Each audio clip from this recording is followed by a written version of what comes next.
emotionally expressive and direct is more common among Black and African or Black and Latin communities. Go give this creator a follow if you can and watch the rest of that video. She talks about the unwritten rules of work from the academic standpoint, and I talk about the hidden curriculum at work, which is essentially the same thing, but from the lived experience standpoint as a first generation professional. In this clip, she's talking about how people from Black and Hispanic backgrounds generally tend to have a more expressive style of communication versus people from Anglo backgrounds who tend to be more indirect and reserved. There's an unwritten expectation in the workplace that you have to be very stoic in your communication, that very flat voiced, kind of 50-yard stare, uh, literally no emotion coming through ever at all. And that simply was not compatible with the way that I was raised to communicate. I especially ran into issues with respect to inflection and volume and tone. If that sounds like you too, please feel free to comment. I think this is a common issue with people not only from low income backgrounds, but from intersectional backgrounds like myself, who grew up culturally in a very different style of communicating and then are expected to kind of intuit once you get to the workplace how to communicate in a more reserved way.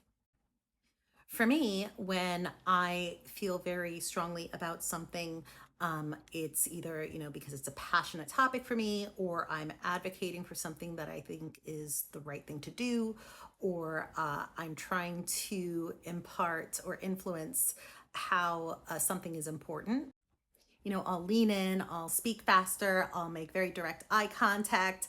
My inflections may vary more because I'm trying to emphasize certain points. And of course, I'm always gesticulating. I can't help but use my hands a lot when I speak. This often came off as the spicy or fiery stereotype that is often attached to Latinas when they feel strongly about something.